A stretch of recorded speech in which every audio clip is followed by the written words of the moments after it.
I got my PhD in the field of organic chemistry, postdoc at Stanford University, joined the group of a man who was going to win a Nobel Prize in chemistry, voted one of the top 50 most influential minds in the world. I was a visiting scholar at Harvard University. I've spoken at every major university in this country, have over 650 research publications, voted the R&D magazine Scientist of the Year. I'm in the National Academy of Inventors. I'm a member of the American Association for the Advancement of Science, over 120 patents, started 7 or 8 companies.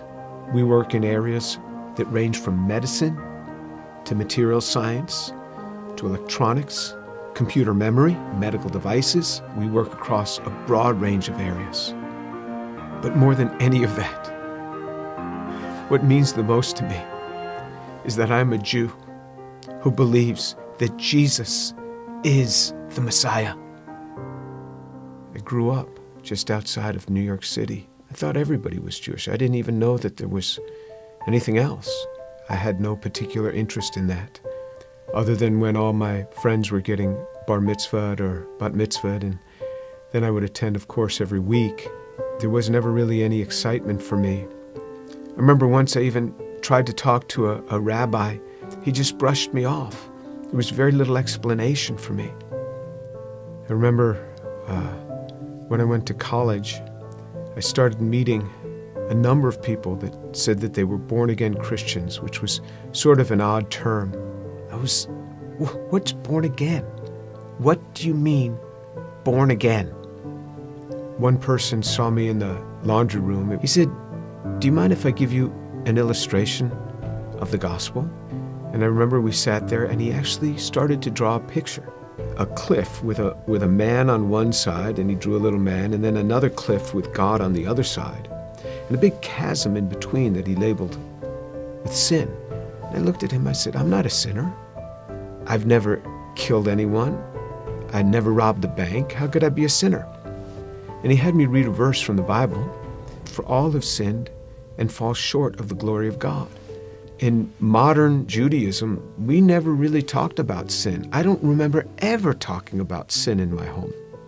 So he turned to another passage. Jesus said, "I say to you that everyone who looks upon a woman with lust for her has already committed adultery with her in his heart."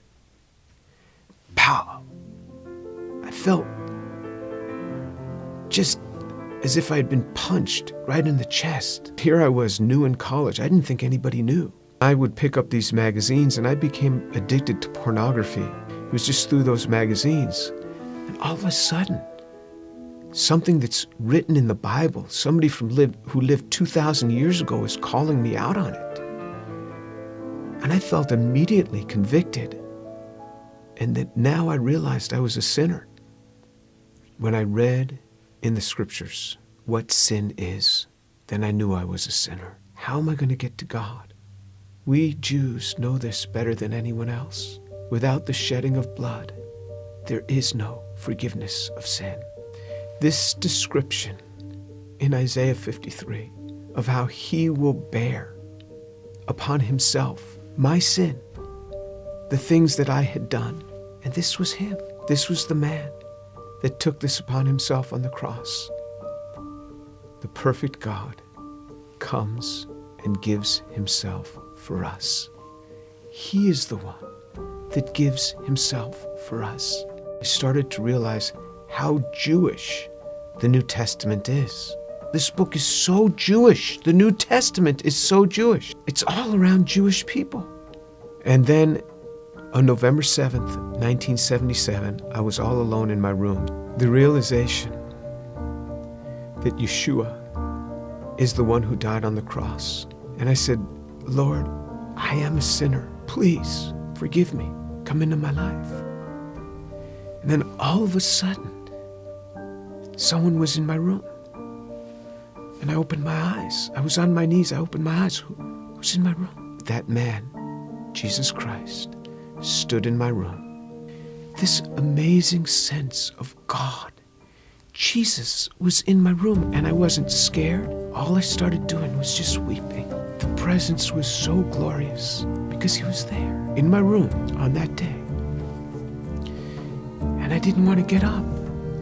And this amazing sense of forgiveness just started to come upon me. That was him. Finally, I got up. I didn't know what to do. I didn't know who to tell. Here's this Jewish kid from New York City. What am I going to say? My cousins were shocked. How could you do that? You're Jewish. Telling my mother how I had invited Jesus into my life. She didn't say much. She was weeping. She told my father they weren't happy at all. And she said, I don't blame them for killing Jesus after the things that he said. Who is he to come against these religious leaders that have dedicated their lives to helping people and to tell them that they are whitewashed tombs? Who is he, this young man in his 30s, to say this to these scholars? He got what he deserved. And my mother's a very deep, pensive, careful reader. She read from Genesis right on through the Tanakh, the whole thing. When she got done, I said, what did you think? She said, God warned us over and over again. He warned us. When my daughter was about 15, my mother and father came to visit us. At one point, my mother went into her room for several hours. She came out. She said, quite a young girl you have. She talked to me for a long time.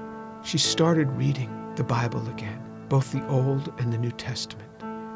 One day, not long after that, she called me on the phone at the age of 72. She said, Jimmy, you wouldn't believe what happened. I said, what happened? She said, I was just reading.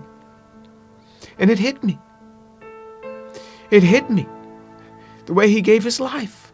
I believe it now. Jesus is the Son of God.